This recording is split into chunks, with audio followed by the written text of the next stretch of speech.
오늘 함께 보실 말씀은 마태복음 24장 1절에서 14절까지의 말씀입니다. 마태복음 24장 1절에서 14절 말씀을 세번역 버전으로 제가 봉독하도록 하겠습니다. 예수께서 성전에서 나와서 걸어가시는데 제자들이 다가와서 성전 건물을 그에게 가리켜 보였다. 예수께서 그들에게 말씀하셨다. 너희는 이 모든 것을 보고 있지 않느냐? 내가 진정으로 너희에게 말한다. 여기에 돌 하나도 돌 위에 남아있지 않고 다 무너질 것이다. 예수께서 올리브산에 앉아 계실 때 제자들이 따로 그에게 다가와서 말하였다. 이런 일들이 언제 일어나겠습니까? 선생님께서 다시 오시는 때와 세상 끝날에는 어떤 징조가 있겠습니까? 우리에게 말씀해 주십시오. 예수께서 그들에게 말씀하셨다. 누구에게도 속지 않도록 조심하여라. 많은 사람이 내 이름으로 와서 말하기를 내가 그리스도이다 하면서 많은 사람을 속일 것이다. 또 너희는 여기저기서 전쟁이 일어난 소식과 전쟁이 일어나리라는 소문을 들을 것이다. 그러나 너희는 당황하지 않도록 주의하여라. 이런 일이 반드시 일어나야 한다. 그러나 아직 끝은 아니다. 민족이 민족을 거슬러 일어나고 나라가 나라를 거슬러 일어날 것이며 여기저기서 기근과 지진이 있을 것이다. 그러나 이런 모든 일은 진통의 시작이다. 그때 사람들이 너희를 환난에 넘겨줄 것이며 너희를 죽일 것이다. 또 너희는 내 이름 때문에 모든 민족에게 미움을 받을 것이다. 또 많은 사람이 걸려서 넘어질 것이요 서로 넘겨주고 서로 미워할 것이다. 또 거짓 예언자들이 많이 일어나서 많은 사람을 홀릴 것이다. 그리고 불법이 성하여 많은 사람의 사랑이 식을 것이다. 그러나 끝까지 견디는 사람은 구원을 얻을 것이다. 이 하늘나라의 복음이 온 세상에 전파되어서 모든 민족에게 증언될 것이다. 그때야 끝이 올 것이다. 아멘.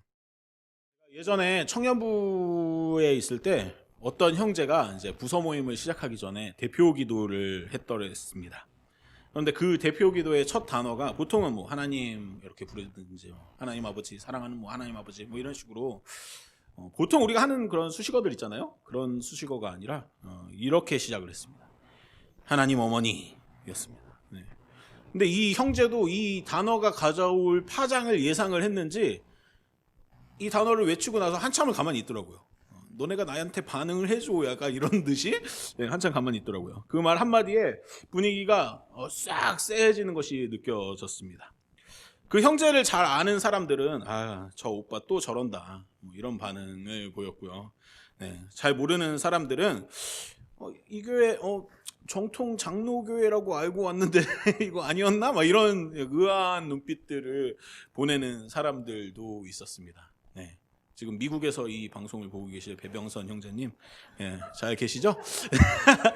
제가 그분한테 허락을 받고 이 에피소드를 사용을 하겠다라는 걸 허락을 받고 지금 사용을 하고 있는 점, 이해해 주시면 감사하겠습니다. 해도 되겠습니까? 이랬더니 좋은데요? 이러더라고요. 그래서 뭐가 좋다는 건지. 네. 사실 이 하나님 어머니라고 하면은 우리한테는 익숙하지 않을 뿐만 아니라 조금 위험하게 느껴지기까지도 합니다. 왜냐하면 우리나라에는 하나님 어머니를 이야기하는 아주 유명한 이단이 있기 때문입니다.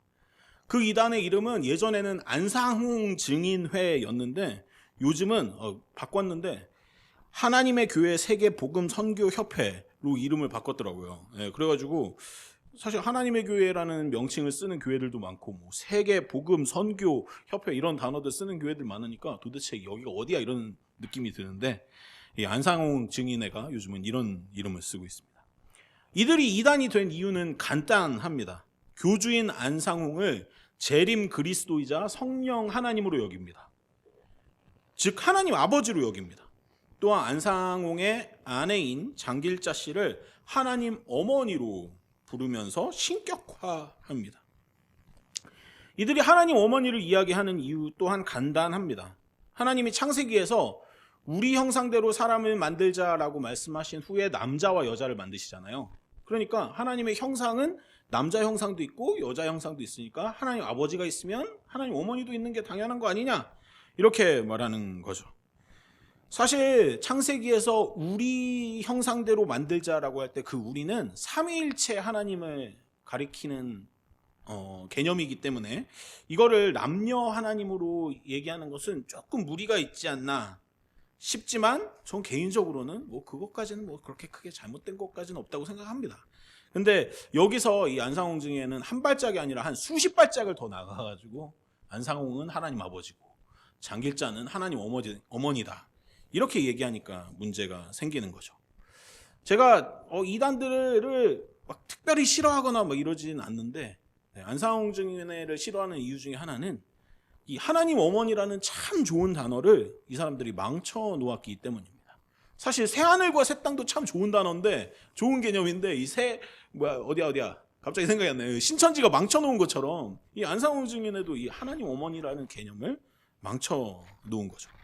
그래서 이 단어는 너무 어떻게 보면 사랑스러운 단어이고 아름다운 단어임에도 불구하고 대표 기도 때 사용하면 분위기가 쎄해지는 그런 안 좋은 단어처럼 만들어졌다는 것이 참 안타깝습니다.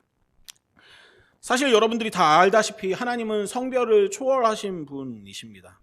그렇기에 남자냐 여자냐를 이야기하는 것이 의미 없는 분이십니다.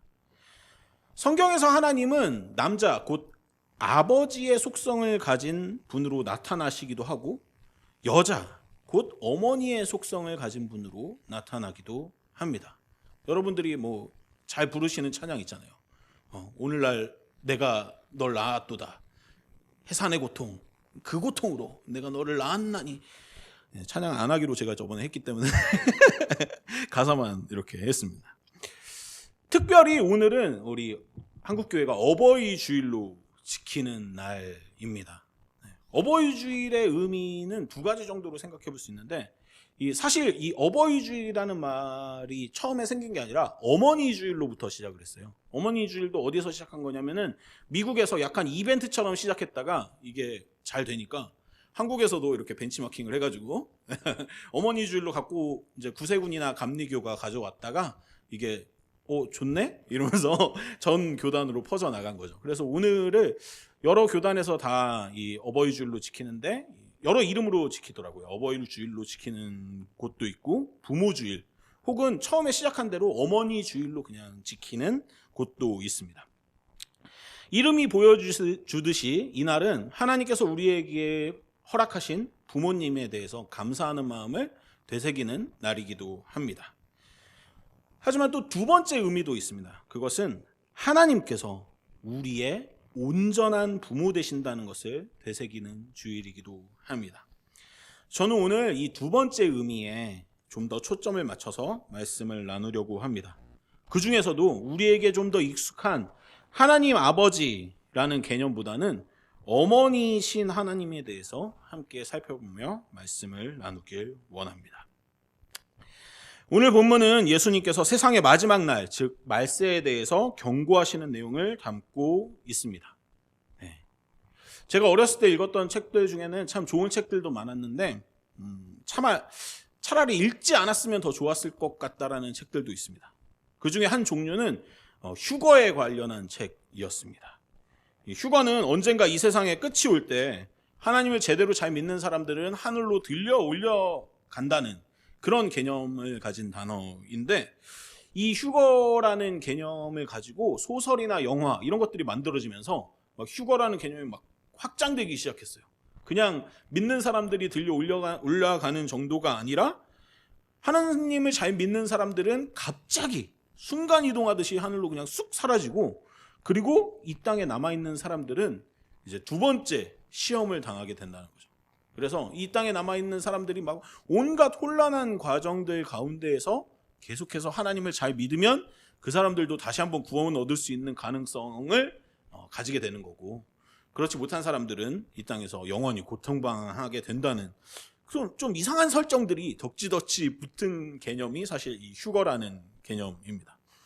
그때 본 소설과 만화 막 이런 것들이 전 영화는 못 봤는데 하여튼 소설과 만화들을 보면서 저 안에 막 되게 두려움들이 많이 있었어요. 여러분들 어벤져스 인피니티 워 보시면은 타노스가 딱 이렇게 스냅을 하면은 사람들이 먼지처럼 쫙 사라지잖아요. 그리고 막 운전하던 사람들도 사라지니까 교통사고 나고 헬기가 추락하고 막 난리가 나잖아요. 휴거의 만화나 소설에서도 그런 개념들이 일어나니까 나와 잘 대화하면서 걷던 사람이 갑자기 사라져서 나만 덩그러니 남는 일들 이런 것들이 어린 제게는 좀 충격적으로 인상에 남았던 것 같습니다. 그 휴거를 이야기할 때 많이 사용하는 본문들 중에 하나가 오늘 마태복음 24장의 본문입니다. 오늘 본문에는 정말 혼란스럽고 정말 안타까운 일들이 많이 벌어집니다. 환난 속에서 사람들끼리 서로 미워하고 다투고 죽이는 일들이 벌어지는 겁니다. 그리고 예수님께서는 오늘 본문에서 끝까지 견디는 자에게 구원이 허락된다고 말씀을 하시기도 합니다. 그러니까 이제 휴거를 이야기하는 사람들이 써먹기가 너무나도 좋은 본문인 거죠.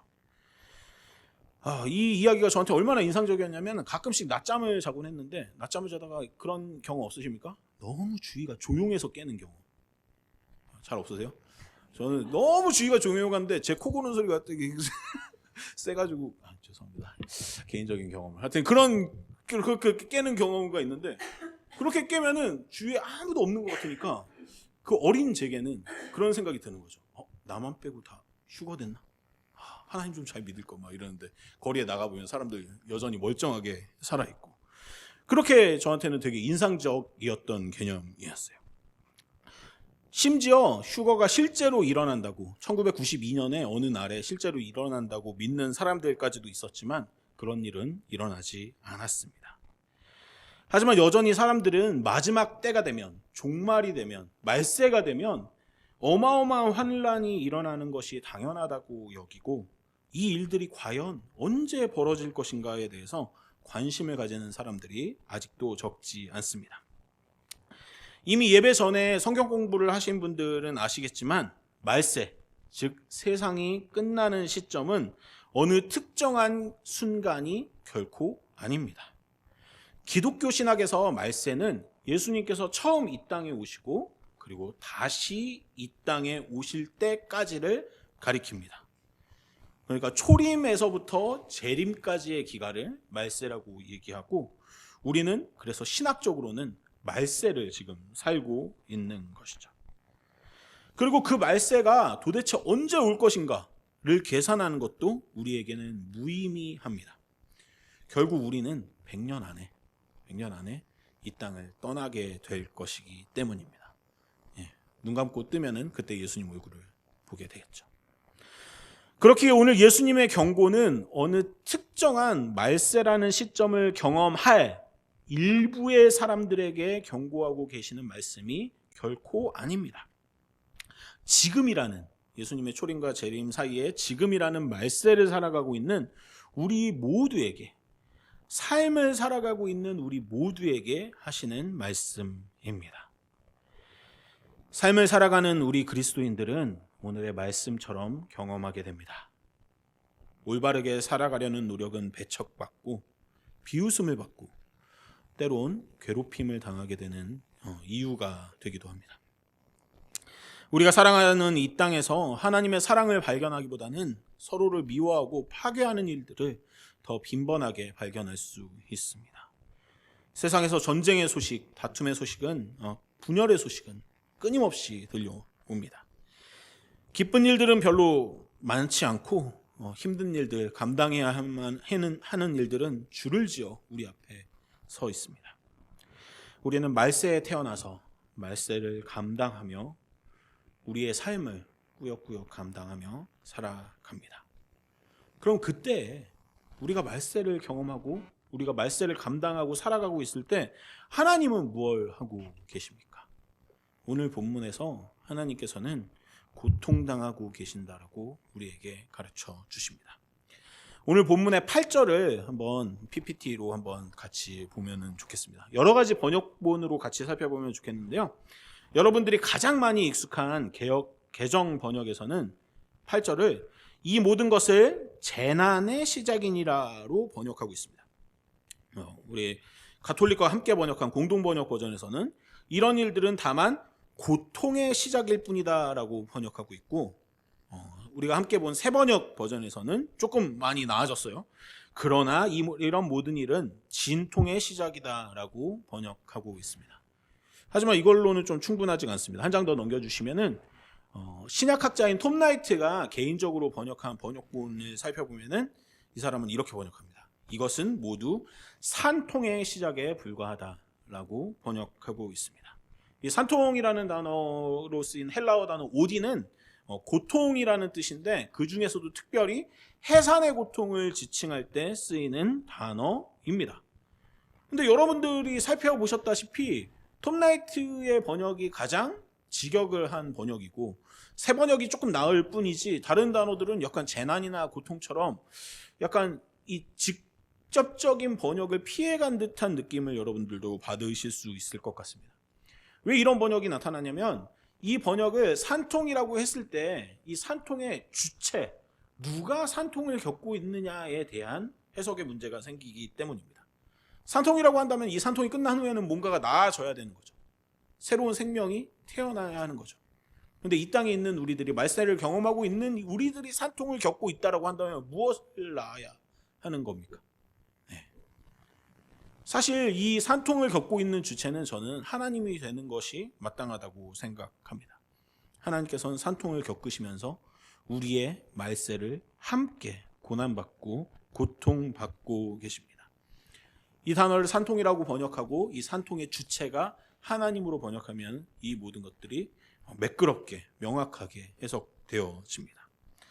하지만 하나님이 산통 가운데 계시다는 것은 이 번역하는 이들이 성경을 번역하는 이들에게도 선호되지 않는 해석입니다.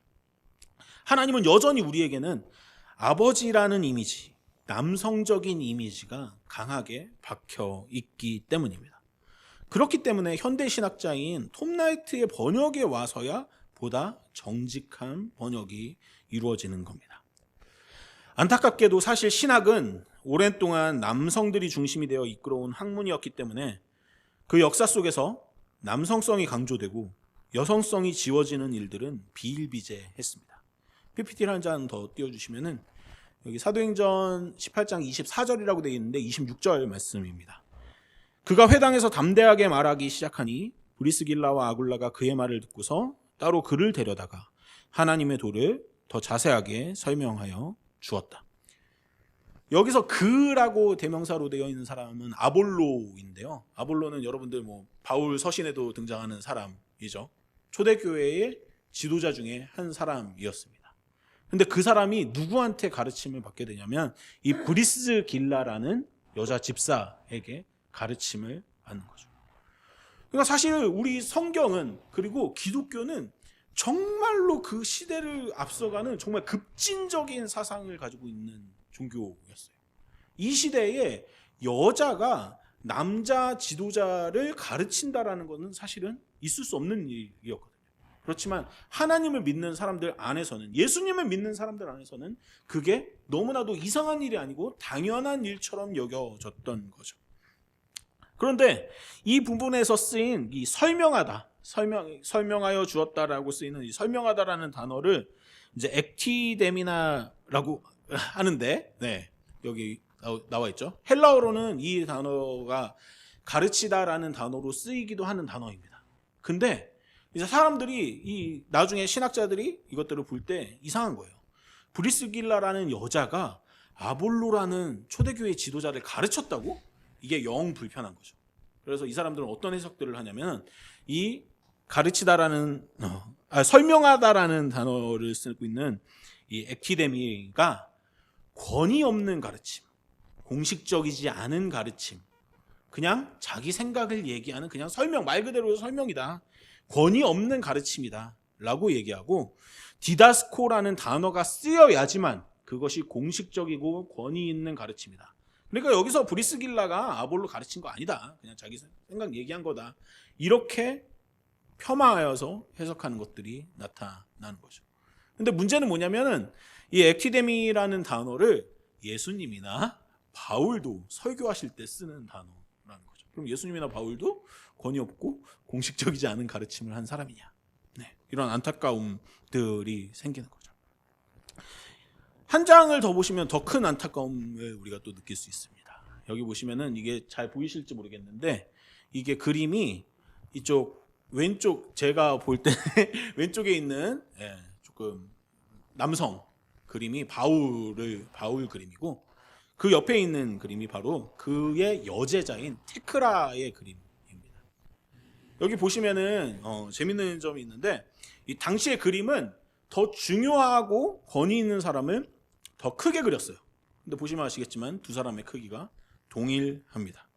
그리고 이 두 사람이 동시에 이렇게 손가락 두 개를 이렇게 들고 있는데, 이 손가락 두 개는 예수님의 신성과 인성을 나타내는 상징입니다. 그러니까 이 그림은 뭐냐면, 바울과 테크라가 사람들에게 예수님의 신성과 인성에 대해서 가르치고 있는 것을 알려주고 있는 그림인 거죠. 근데 그 그림에서 두 사람은 동일한 것들을 가르치고 있고, 그리고 동일한 크기로 그려져서 동일하게 권위 있고 그 당시에 동일하게 존경받았다는 것을 알 수 있는 그림입니다. 근데 안타까운 것은 그 테크라의 저 눈과 손가락 부분들을 보면은, 여기는 좀 잘 보이시는지 모르겠는데 여기가 손상이 되어 있어요. 이 손상되어 있는 게 이 테크라 아래쪽처럼 이 그림이 오래되어서 손상된 게 아니라 사람들이 일부러 훼손시킨 겁니다. 테크라가, 여성이 바울과 똑같은 권위를 가지고 똑같은 것을 설명한다는 것을 인정할 수 없었던 사람들이 테크라의 눈과 손가락을 지워버린 거죠. 이런 식으로 신학의 역사를 살펴보면은 남성 중심적인 생각과 남성 중심적인 사람들의 주도함으로 인하여서 그 안에서 하나님의 여성성, 혹은 그 안에서 우리가 존경할 만한 여성 지도자들의 모습들이 지워지는 모습들을 많이 발견할 수 있습니다. 예수님의 가르침은 그 시대에는 정말로 급진적이었습니다. 하나님 안에서 여자나 남자나 누가 높고 낮음이 없었던 가르침이었습니다. 하지만 여전히 남성 중심적인 사고방식에 익숙한 후대 사람들은 성경 안에서 여성의 이미지들을 지우기에 급급합니다. 기독교는 역사를 쌓아가면서 의식적으로 점점 퇴보한 부분들이 있는데, 그 중에 하나가 남성 중심적인 하나님이 강조되는 것입니다.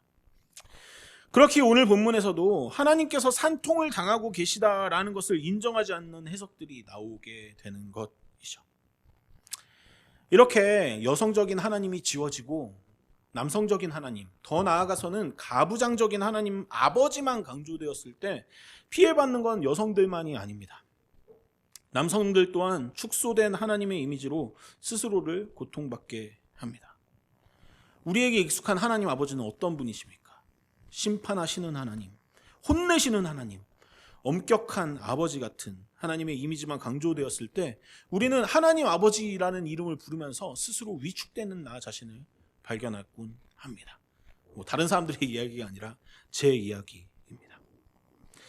하나님은 우리가 고통당하고 있는 순간에, 그래 너네들이 얼마나 이 고통을 잘 이겨내나 보자, 팔짱 끼고 우리의 모습들을 한번 심판하려고, 판단하려고 이렇게 지켜만 보시는 그런 분이 아닙니다. 하나님은 지금 고통당하는 우리와 함께 고통당하시는 중입니다. 내장이 뒤집어지는 고통 속에서 우리의 아픔을 함께 느끼시는 분이십니다. 그 하나님은 우리가 하나님을 구원자로 여기지 않고 허망한 것들이 우리의 구원자인 양 달려가는 우리의 모습을 안타깝게 바라보십니다. 그리고 다시 하나님 어머니 품으로 돌아오기를 안타까운 마음으로 기다리고 계십니다. 저는 여러분들이 오늘 본문에 나타난 삶의 힘든 순간들을 어쩔 수 없이 경험해야 할 때마다, 감당해야 할 때마다 기도의 자리로 나아가길 원합니다. 나를 속이는 수많은 유혹들을 뿌리치고 하나님 어머니의 품으로 달려가길 원합니다. 삶이 주는 숱한 고통 속에서 신음하는 우리와 함께 지금도 아파하고 계시는 하나님 어머니 품으로 돌아가길 원합니다.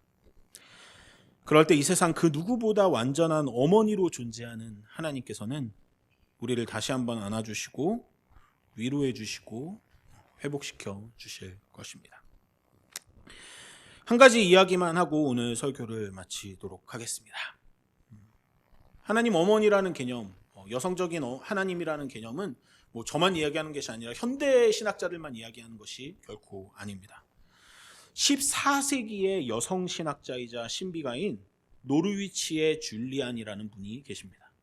우리 한글 번역에 따라서 노르위치의 줄리안이라고 하기도 하고 노리치의 줄리안이라고도 하긴 하는데, 보통 노르위치의 줄리안이라고 부르는 분이 계십니다. 이 14세기는 여성에 대한 인식 자체가 극도로 폄하되어 있던 시기였음에도 불구하고 이 노르위치의 줄리아는 어머님 예수님이라는 개념을, 그리스도 안에 있는 그 여성적 사랑에 주목하면서 하나님의 사랑을 설명한 깊은 통찰력을 가진 신학자였습니다. 이 어머님 예수님에 대한 개념은 제가 다음에 또 기회가 있을 때 여러분들과 함께 나눌 수 있었으면 좋겠습니다. 이 줄리안이 살았던 시기는 흑사병이라고도 말하는 패스트로 인해서 유럽 인구의 3분의 1이 죽임을 당하던 시기였고, 또한 사회적으로는 영국과 프랑스 간의 100년 전쟁이 계속해서 이어지고 있던 시기였습니다. 엄청난 사회적 혼란과 고통 속에서 살던 사람들이 그 당시에 있었죠. 아마 그때 그 사람들도 지금이 말세라고 아마 생각했을 것 같습니다. 그 가운데 살아가던 줄리아는 30세 때 병으로 거의 죽기 직전까지 갑니다. 그리고 그 죽기 직전 예수님을 만나고 예수님께서 말씀하시는 내용들을 듣게 됩니다. 그때 줄리안이 들었던 내용은 그럼에도 모든 것이 잘 될 것이다 라는 사랑의 계시를 받습니다. 이게 그냥 줄리안이 그냥 혼란스러운 순간에 자기 머릿속에서 생각해낸 것이 아니라 평생을 수도하면서 평생을 성경을 연구하면서 자신이 가지고 있었던 하나님이 나에게 주실 법한 말씀을 여기에서 핵심적으로 끌어냈다라고 생각합니다. 그래서 거기에서 극적으로 살아난 줄리아는 하나님은 끝내 우리를 온전케 하실 것이라는 사랑의 신학을 그녀의 삶을 다 바쳐서 이야기합니다. 저는 이 줄리안이 이야기하는 그럼에도 모든 것이 잘 될 것이라는 것, 이 말이 완전한 어머니이신 하나님께서 우리에게 하시는 말씀처럼 들립니다. 노르위치의 줄리안이 살아가던 시기는 패스트가 만연하던 시기였습니다. 줄리안이 있던 영국은 섬나라였지만 이 영국도 패스트에서 결코 자유롭지 못했습니다. 영국 역시 3분의 1 이상의 사람들이 죽어갔습니다. 후대의 사회학자들은 이 시기에 살던 어머니들이 자기 자녀들을 사랑하는 것을 두려워했을 것이라고 이야기합니다. 자기가 셋을 낳아서 기르면 그 중에 하나 이상은 반드시 죽을 것이 확실하기 때문에 그 사회 속에서 아이를 사랑하는 것은 많은 고통을 각오해야 하는 일이었기 때문이라고 설명합니다. 전 그 글들을 읽으면서 이런 생각을 한번 해봤습니다. 패스트가 걸려서 죽어가는 아이를 안고 어머니는 그 아이에게 도대체 무슨 말을 해줄 수가 있을까요? 저는 어머니가 그 아이에게 그럼에도 모든 것이 잘 될 것이라고, 평안히 쉬라고 얘기해 줄 수 있을 것 같습니다.